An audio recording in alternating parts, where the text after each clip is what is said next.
लें। इन तीन नामों को लेने से आपके जीवन में प्रातः काल जब भी जगें सबसे पहले परमात्मा का चिंतन करें। अपने जो जिस कक्ष में आप शयन करते हैं ना, उस कक्ष में आजकल महाराज परिवर्तन होता जा रहा है, परिवर्तन होता जा रहा है। पहले के लोग अपने कक्ष में अपने गुरुदेव भगवान के चित्रपट को लगाते थे, राघव के चित्र को लगाते थे, ठाकुर जी के, गणेश जी के चित्र को लगाते थे। क्यों? उनको हम देखेंगे तो हमारे अंदर परमात्मा के प्रति प्रेम जागेगा। लेकिन आजकल के लोग किसको लगाते, किसकी फोटो को लगाते? बड़ी बड़ी कोई हीरोइन की फोटो लगा लेंगे, कोई महाराज वो डोगी होते हैं ना, उनकी फोटो लगा लेंगे, और सुबह जागते ही भैया उनके दर्शन करने से कुछ नहीं मिलने वाला।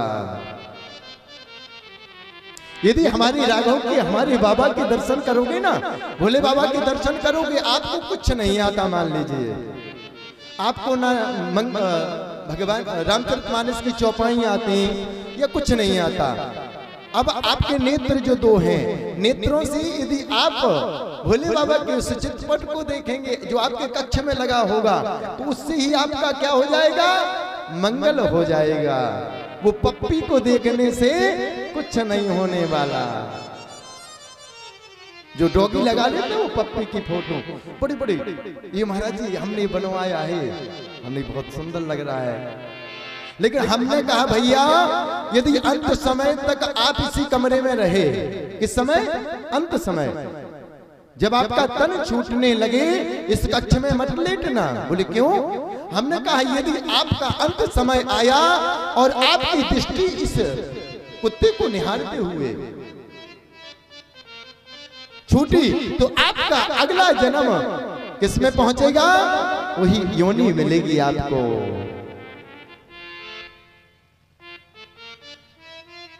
यदि आप कुछ नहीं कर सकते प्यारे, अपने कक्ष में परमात्मा के छोटे से चित्रपट को, अपने गुरुदेव भगवान के, अपने माता पिता के चित्रपट को रखो। दुनिया की जो हैं इनको रखने से कुछ नहीं मिलने वाला महाराज।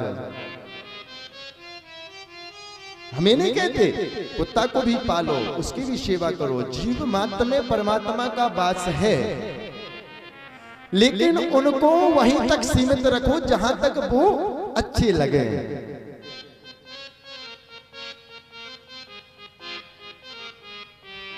अति सर्वत्र वर्जते, जहां अति हो जाती है,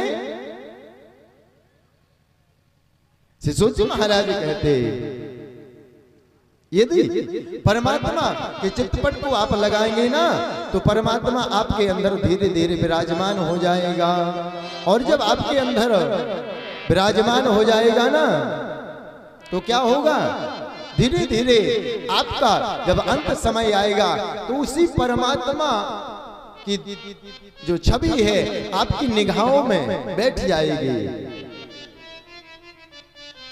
कहने लगते ना भैया हम अमुक जगह गए थे, वहां के भोले बाबा की छवि इतनी सुंदर थी, या हमारे राघव की या हमारे ठाकुर जी इतनी सुंदर थे, उनको देख करके आज भी वो छवि हमारे नेत्रों में याद है।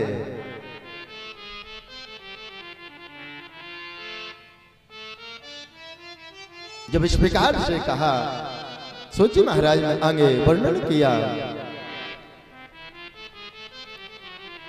भगवान जो गणेश हैं उनका स्वरूप कैसा है, उसके स्वरूप के वर्णन को किया।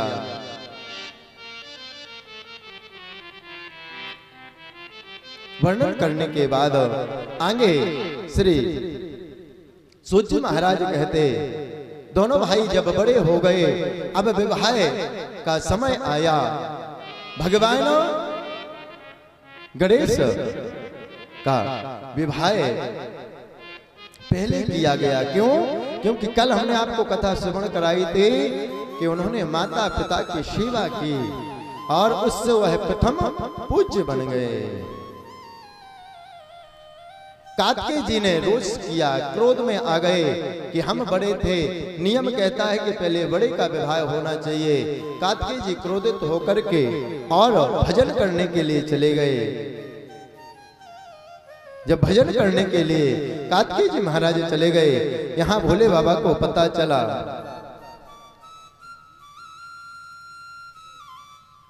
वो जहां ले चलोगे वही मैं चलूंगा, जहां ले चलो